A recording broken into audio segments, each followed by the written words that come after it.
কল্পনা করুন এখনই এই মুহূর্তে আপনি যে ভিডিওটি দেখছেন এই সার্ভার, এই ডেটা সেন্টার, আপনার ব্যাংক অ্যাকাউন্ট, আপনার পরিবারের ছবি, আপনার জাতীয় পরিচয়পত্র, আপনার ব্যবসার হিসাব সবকিছু ১ মিলি সেকেন্ডে নিঃশব্দে অদৃশ্য হয়ে গেল।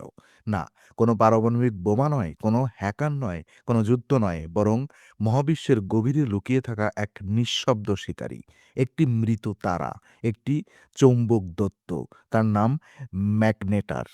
আজ ইনফোনারির এই বিশেষ ডকুমেন্টারিতে আমরা অনুসন্ধান করব সেই অদৃশ্য শক্তিকে, যার একটি চৌম্বকীয় স্পন্দন পৃথিবীর প্রতিটি সার্ভারকে, প্রতিটি হার্ড ড্রাইভকে, প্রতিটি ডেটা সেন্টারকে এক মুহূর্তে নিঃস্ব করে দিতে পারে। এটি এমন এক হুমকি যা মানুষকে সরাসরি হত্যা নাও করতে পারে, কিন্তু আমাদের সভ্যতার মেরুদণ্ড, ডিজিটাল স্মৃতি চূর্ণ করে দিতে পারে। আমরা কি সত্যি নিরাপদ, নাকি আমরা এক মহাজাগতিক টুইস্ট দূরে সম্পূর্ণ তথ্য অন্ধকারে? অদৃশ্য ঘাতক মহাকাশে এক চৌম্বক দানব ম্যাগনেটার কি? মহাবিশ্বে যখন একটি বিশাল নক্ষত্র তার জ্বালানি শেষ করে সুপারনোভা বিস্ফোরণে ধ্বংস হয়, তখন তার কেন্দ্রের অংশটি ভেঙে পড়ে একটি নিউট্রন তারায় রূপ নেয়। নিউট্রন তারা নিজেই অবিশ্বাস্য, একটি শহরের আকারের গোলক যার ভর সূর্যের থেকেও বেশি। কিন্তু সব নিউট্রন তারা এক নয়। কিছু নিউট্রন তারার চৌম্বক ক্ষেত্র এতটাই অস্বাভাবিক শক্তিশালী হয়ে ওঠে যে তারা হয়ে ওঠে ম্যাগনেটার। একটি ম্যাগনেটারের চৌম্বক ক্ষেত্র পৃথিবীর চৌম্বক ক্ষেত্রের তুলনায় প্রায় ১০০ ট্রিলিয়ন গুণ শক্তিশালী। ভাবুন, একটি সাধারণ ফ্রিজ ম্যাগনেট যদি পৃথিবীর চৌম্বক ক্ষেত্রের কয়েক গুণ বেশি শক্তিশালী হয়, এটি এমন শক্তি করতে পারে যা পরমাণুর গঠনকেও বিকৃত করে দিতে পারে। বর্তমানে মিল্কি ওয়ে গ্যালাক্সিতে মাত্র কয়েক ডজন ম্যাগনেটার শনাক্ত হয়েছে। এরা বিরল, এরা অস্থির এবং এরা প্রচণ্ড সহিংস।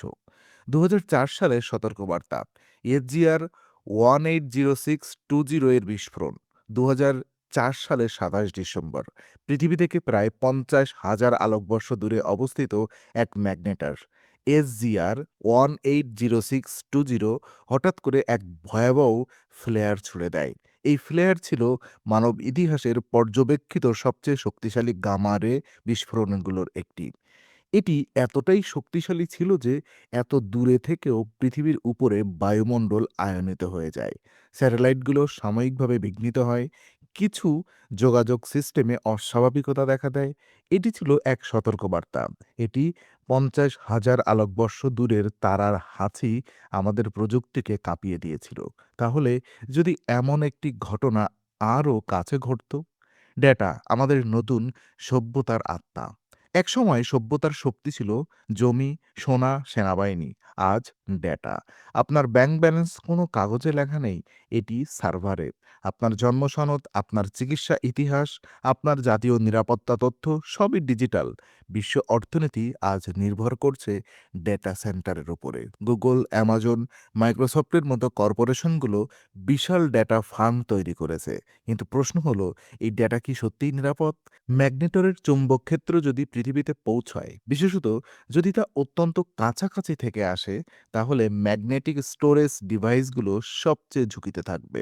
হার্ড ড্রাইভ, ম্যাগনেটিক টেপ, এমনকি পুরনো ব্যাংক কার্ডের ম্যাগনেটিক স্ট্রিপ সবকিছু মুহূর্তেই মুছে যেতে পারে।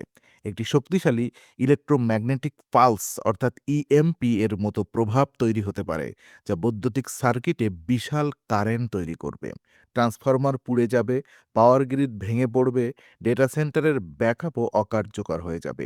১ মিলি সেকেন্ড, এবং আমাদের ডিজিটাল ইতিহাস এক নীরব অপঠিত শূন্যতায় পরিণত হবে। তো স্টারকোয়েক, তারার ভূমিকম্প। ম্যাগনেটার শুধু শক্তিশালী নয়, অস্থিরও। এদের চৌম্বক ক্ষেত্র এতটাই তীব্র যে তাদের কঠিন ট্রাস্টে চাপ সৃষ্টি হয়। যখন সেই চাপ সহ্যের সীমা ছাড়িয়ে যায়, ঘটে স্টারকোয়েক। স্টারকোয়েক হলো তারার ভূমিকম্প। এর ফলাফল গামা রে ফ্লেয়ার। এই ফ্লেয়ার আলোর গতিতে ছুটে যায়। যদি এমন একটি ফ্লেয়ার আমাদের সৌরজগতের কাছাকাছি ঘটে, এটি পৃথিবীর চৌম্বক ক্ষেত্রকে অস্থির করে দিতে পারে। স্যাটেলাইট অচল, জিপিএস সিস্টেম ভেঙে পড়বে, বৈশ্বিক ইন্টারনেট অবকাঠামো অন্ধকারে ডুবে যাবে। তো কতটা কাছে হলে বিপর্যয়? বাস্তবতা হলো আমাদের কাছাকাছি কোনো ম্যাগনেটার বর্তমানে শনাক্ত নেই। এরা সাধারণত হাজার হাজার আলোকবর্ষ দূরে থাকে। কিন্তু তাত্ত্বিকভাবে যদি একটি রোগ ম্যাগনেটার আমাদের সৌরজগতের ভেতরে প্রবেশ করত, চাঁদের অর্ধেক দূরত্বে যদি এটি আসতো, এর চৌম্বক ক্ষেত্র পৃথিবীর উপরে সরাসরি প্রভাব ফেলতে পারত। ম্যাগনেটিক স্টোরেজ ডিভাইসগুলো নিশ্চিহ্ন হয়ে যেতে পারত।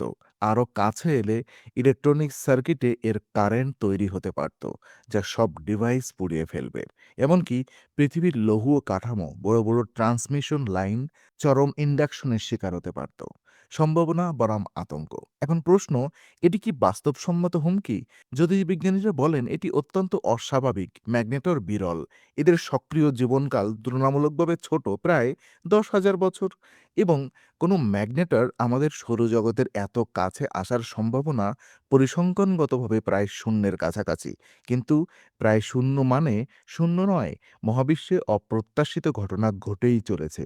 মানব সভ্যতা মাত্র কয়েকশো বছর ধরে বৈজ্ঞানিক পর্যবেক্ষণ করছে। মহাবিশ্বের সময়সীমা বিলিয়ন বছর। আমরা কি নিশ্চিতভাবে বলতে পারি আমরা সম্পূর্ণ নিরাপদ? তো আমাদের দুর্বলতা আধুনিকতার অন দ্য স্পট। সবচেয়ে বড় বিপদ হলো আমরা প্রস্তুত নই। আমাদের ডেটা সেন্টারগুলো সৌর ঝড়ের জন্য কিছুটা সুরক্ষিত, কিন্তু একটি নিকটবর্তী ম্যাগনেটার ফ্লেয়ার, সেটি আমাদের কল্পনার বাইরের শক্তি। আমরা ব্যাকআপ রাখি, ক্লাউডে আপলোড করি, কিন্তু যদি পুরো বৈশ্বিক ইলেকট্রনিক্স অবকাঠামো একসাথে ক্ষতিগ্রস্ত হয়, তাহলে ব্যাকআপ কোথায়? একটি বিশ্ব যেখানে ব্যাংকিং সিস্টেম নেই, কোনো ডিজিটাল রেকর্ড নেই, কোনো ইন্টারনেট নেই। মানুষ বেঁচে থাকবে, কিন্তু আমাদের সভ্যতা তার স্মৃতি হারাবে। ম্যাগনেটর এখনও হাজার হাজার আলোকবর্ষ দূরে, কিন্তু তার অস্তিত্ব আমাদের মনে করিয়ে দেয় আমরা মহাবিশ্বের কেন্দ্রে নই, আমরা নিয়ন্ত্রক নই। আমরা কেবল এক ভঙ্গুর ডিজিটাল সভ্যতা, এক বিশাল উদাসীন মহাশূন্যের মধ্যে। আজ আমরা ডেটাকে অমর ভাবি, কিন্তু মহাবিশ্বের কাছে আমাদের সার্ভার, আমাদের ইতিহাস, আমাদের স্মৃতি সবই ক্ষণস্থায়ী। একটি স্টারকোয়েক, একটি চৌম্বক স্পন্দন, 1 মিলিসেকেন্ড, এবং মানব সভ্যতার ডিজিটাল অধ্যায় নিঃশব্দে বন্ধ হয়ে যেতে পারে। আপনি দেখছিলেন ইনফোনারি। প্রশ্ন একটাই, আমরা কি সত্যি প্রস্তুত, নাকি আমরা ইতিমধ্যেই এক অদৃশ্য চৌম্বক ছায়ার নিচে বাস করছি? Stay curious, stay ইনফোনারি।